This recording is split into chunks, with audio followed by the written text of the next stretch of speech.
Hey everybody, Pastor Mikey Moore here, and welcome to day 17 of the 21-day fast. I just want to take this time to say I am so proud of you. Thank you for being diligent in this fast, and I am sure that God is doing an incredible work in your life through it. So thank you so much and continue to go with it. Today, we are talking about Colossians chapter 1 and Paul's encouragement to the church in Colossae. And so today I'm titling this, You Need Somebody, I Need Somebody, We All Do. So let's get into it. We all find ourselves in seasons where we start to forget who we are in Christ and what Christ has done for us on the cross. We need people to be able to remind us of those things and that hope is only found in Christ.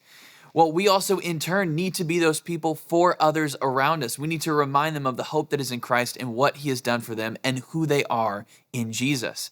Now, this is the exact thing that Paul does for the church in Colossae in chapter 1, and that's what we're going to be talking about today.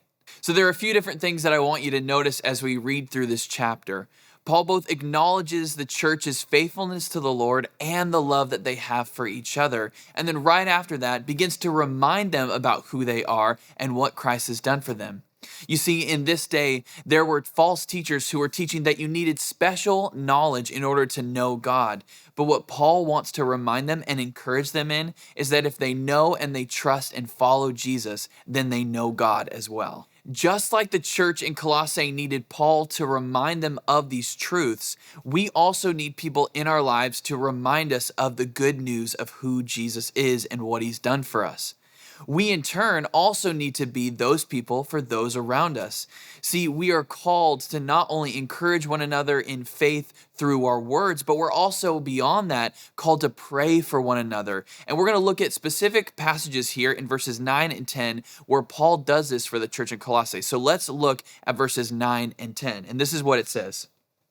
For this reason, we also, since the day we heard it, do not cease to pray for you and ask that you may be filled with the knowledge of his will in all wisdom and spiritual understanding, that you may walk worthy of the Lord, fully pleasing to him, being fruitful in every good work and increasing in the knowledge of God.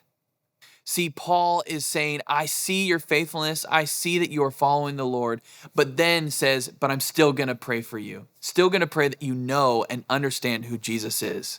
Praying for those around you and for believers around the world is something the Lord has called us to do. Now, some of us haven't started a prayer life before, and so I want to encourage you, a great way to start it is just by saying this simple prayer. Lord, would my brothers and sisters continually seek you and know who you are? That's a simple prayer, but I'm guaranteed that as you start that prayer life, you will see your prayer naturally grow as you continually make this a habit. But Paul doesn't just pray for them. In fact, he goes on to say much more. So let's take a look at verses 21 and 22 and see what Paul says. And you who were once alienated and enemies in your mind by wicked works, yet now he is reconciled in the body of his flesh through death, to present you holy and blameless and above reproach in his sight. You see, what Paul's doing here for the church in Colossae is he's not only reminding them when they're doing well, but he's reminding them of who Jesus is so they will continue to be faithful to Jesus. We also need that in our lives. We need to be continually reminded where we've come from so that we know that we need Jesus every single day. So now that we've read through chapter 1, I have two questions for you today. First question is, who are you surrounding yourself with? Do you surround yourself with people who are building you up in your faith, or do you have people around you that are pulling you away from Jesus? My challenge for you is that you take a look at the people in your life and maybe begin to exchange some people that are in your inner circle for people that will encourage you to pursue Jesus. So my second question for you today is, are you encouraging those around you to pursue Jesus? You may have heard the saying that says you're either tearing someone up or you're tearing someone down, but you cannot do both. See, we are to be a light and an encouragement for our brothers and sisters to pursue Jesus. There's power in your words and there is power in prayer. And we see Paul doing that for the church in Colossae in chapter 1, and we also need to be the same as well. Thank you guys so much for checking out Colossians chapter 1 in our day 17 of our 21-day fast. Continue to push forward, continue all the way through. I know the Lord's going to do an incredible work in your life as he already has. Have a wonderful day.